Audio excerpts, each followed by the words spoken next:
Trixie actually, no? Attorney Trixie, para lang din sa kapakanan ng mga maraming nanonood, no? At isang kayak na pagpapaliwanag. After today that you submitted a petition sa Supreme Court, ang House po ba can still execute yung mga show cause orders or yung mga subpoena na nabanggit nila kanina? It depends on what the action is from the court. Dahil ang aming petition ay may prayer for temporary restraining order, kung may TRO, wala na po yun. Because natitigil mo na yung pagdidinig at yung pagsaman sa amin.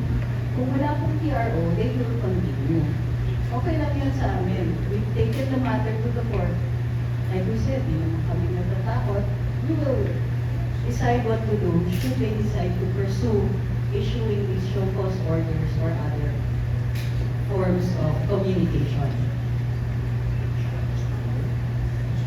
Do we think po ba na, sorry, follow-up lang. Do we think po ba that na kahit pagkatapos ng araw na to na nag-petition na tayo, ay gagawin pa rin ng HOR yung mga gusto nilang gawin hanggang naglabas ng desisyon yung, or as a result, yung petition na sinabing natin? Hindi ko mag-guess or we suppose kung ano ang gagawin ng Kongreso. However, it would be material to look at the time. May oras pa ba magtawag ng panibagong pagdidinig? May oras pa ba na hindi nila yung mga show cause orders na yan? Kasi show cause means we are entitled to explain at kailangan mag-decide sila objectively on whatever action they want to take on the show cause orders. If there is material time, I suppose that they will try to execute them. So, yun po yan. Thank you. Ayan, good afternoon po sa lahat.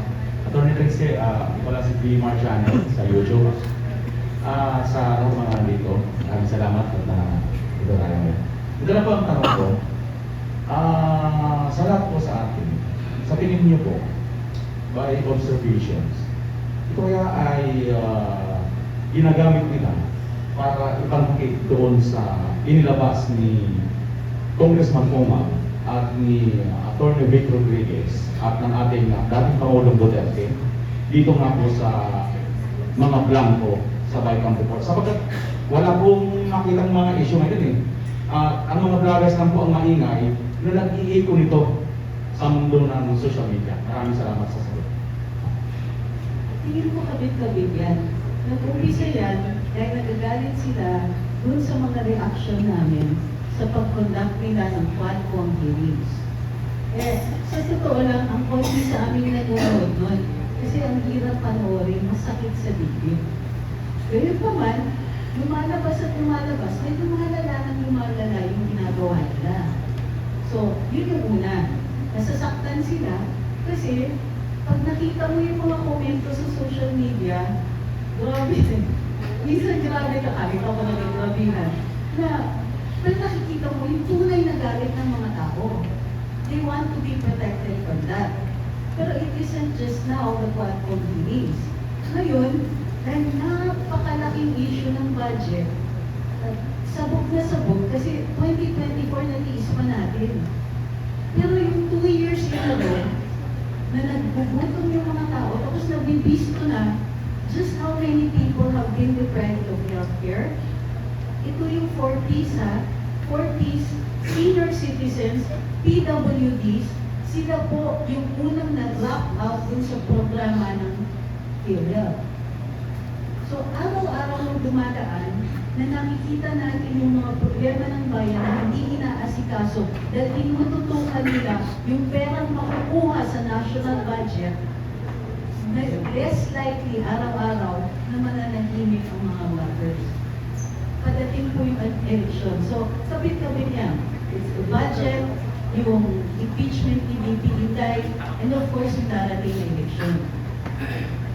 Kailangan nila to survive politically or to at least gain a credible win. Alam niyo na kung bakit. Then, kailangan tumahimik yung social media. So, yun po yun, kabit-kabit lahat yun. Kasi yung nag-expose ng mga pangyayari na ganyan, at nag-disseminate ng informasyon na yan with vloggers. Yan po talaga ang status ngayon sa Pilipinas. Alam ka lang po, Atty. Makukonklud ba natin na masasabi ba natin na natutumbok po ng mga vloggers ang tunay na issue, ang problema ng bansa? I don't know if there's such a thing as tunay na issue kasi ang daming issue at lahat totoo or malalas totoo. So, ang trabaho naman ng any media, whether it be, nagkaroon lang kasi ng social media, pero any form of media, alam niyo sa international humanitarian law, ang definition ng journalist is a person who collects information and disseminates it. So all of us are journalists under the international humanitarian law and entitled to protection. So, yung sinasabi mo, para pagtakpa ng tunay na issue, no. It's for more information. Ang ginagawa ng vloggers is it just widens the sphere where information is disseminated. So, sa ibang mga tao, nakakatakot yun. Kasi nawawalan sila ng space magtago. At kung ikaw po ay public, ikaw ay official ng gobyerno, at hindi tama lahat ng ginagawa mo, doble yung takot. Which is the entire purpose of the freedom of speech, diba? So yun po yun.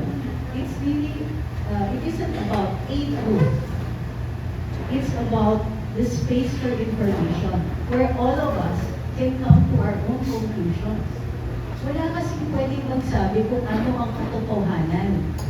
Halimbawa, hindi nila dinidefine ang fake news. Alam niyo kung bakit? Kasi ang hirap i-define. Halimbawa, si Galileo, sinabi niya, heliocentric ang solar system.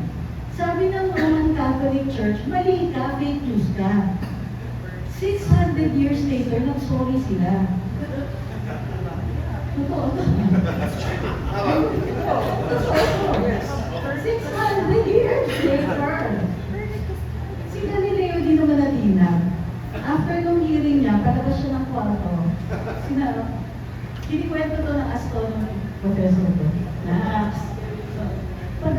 Habang lumalabas siya sa kwarto, alam mo sabi niya, and yet it turns.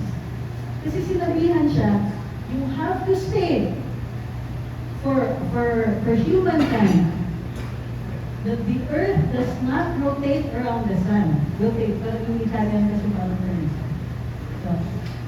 So, umayag siya. Sinabi niya masama, hindi sa malakala. Pero sinabi niya, but as he was walking out the room, sabi niya, and yet it turned. Nag-release siya. At pinabayaan na siya lumabas. Yun yung sinasabi namin dito. You can hide. And yet it turns.